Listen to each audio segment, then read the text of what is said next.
It is approximately 11 p.m. on September 18, 1976. Citizens of Tehran, Iran are frightened by a large lighted orb circling above them.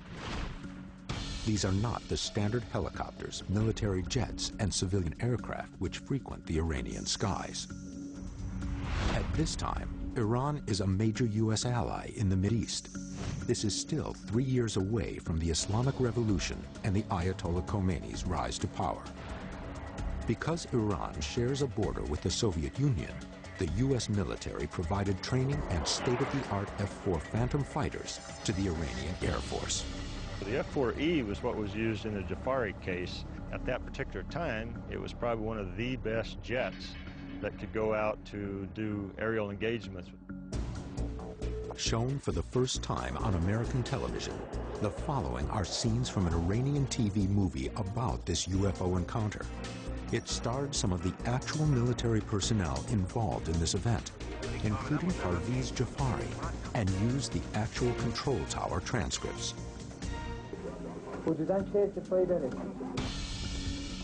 Numerous UFO reports continue to come into the control tower at Mehrabad Airport. These are not military or commercial aircraft. Hussein Peruzi is in charge of the air traffic control tower. He has heard enough and notifies the Iranian Air Force. At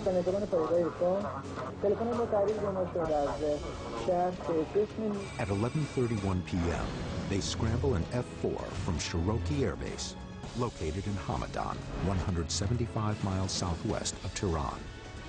The first pilot, Captain Aziz Khani, takes off to investigate the object. 10 minutes later, the base orders another F-4 to be scrambled, this one piloted by Parviz Jafari. Jafari was a major at that time, and he was vectored to intercept a strange light that was over Tehran. I'm Parviz Jafari, a retired general from Iranian Air Force. Jafari estimates the object is as large as a Boeing 707 jet. He followed the light towards the Russian border when suddenly an object broke off from the light and headed towards Jafari's own plane.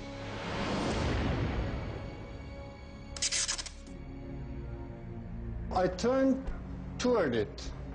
I put it on my 12 o'clock. I got close to it, and you can't imagine, all of a sudden, it jumped from here to here, just like that. Based on his location, Jafari estimates the object has traveled almost 28 miles to his right in the blink of an eye. This movement was well beyond the capabilities of any man-made object. I asked the tower if they have any flight. They said no, they don't have any flight overhead.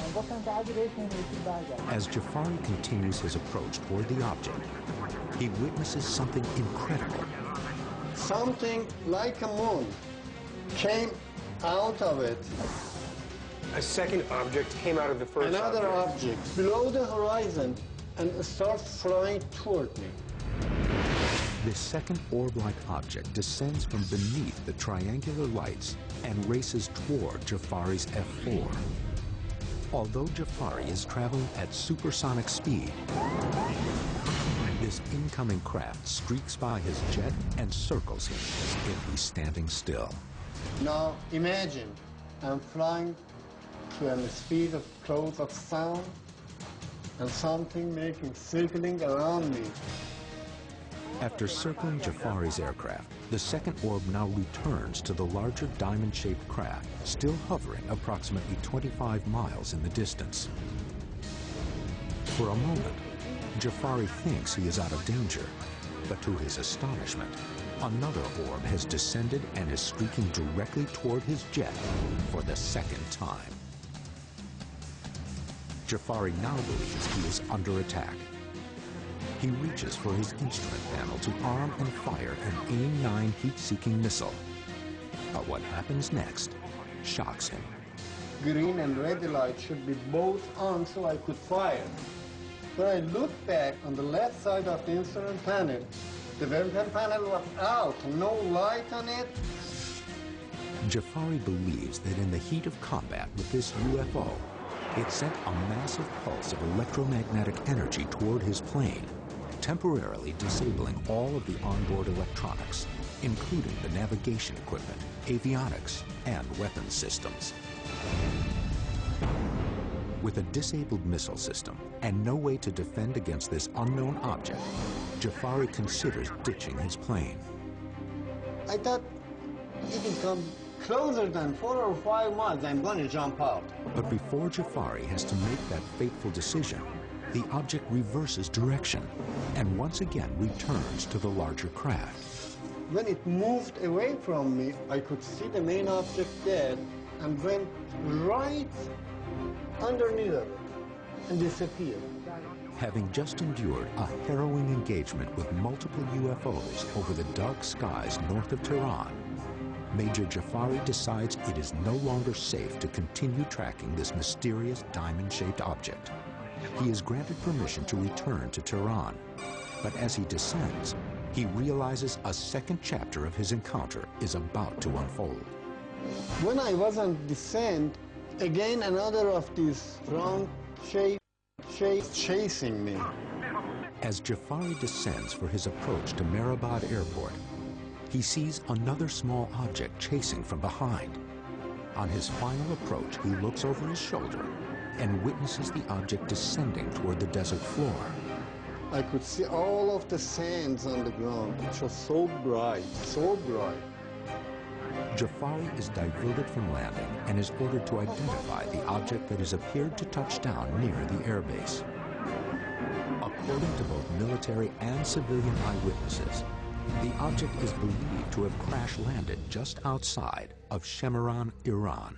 In a very fast speed toward the ground, which I thought I will see a very, very big explosion. But it didn't happen. The object came right on the ground and stopped there. Upon landing at Mehrabad Airport, Parviz Jafari knew he would have to soon debrief his commanders about the night's events. What he didn't realize is that the Iranian military weren't the only ones interested in his encounter. One of the American colonel was listening to me, writing, taking note. How deeply was the CIA involved in this case and its cover-up? When Jafari landed, there were American CIA agents and an Air Force colonel waiting for him to debrief him. Seen on television for the first time ever, the unclassified official military report. Why did this document go all the way to the White House? And what was found the next day at the crash site?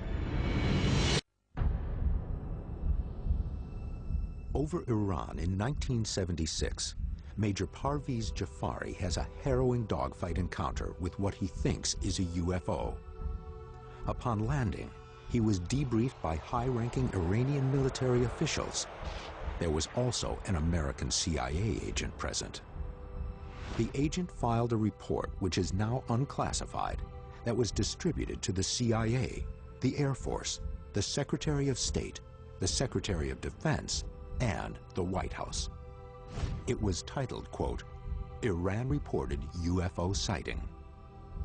According to the report, a UFO was seen about 11 p.m. on September 18, 1976.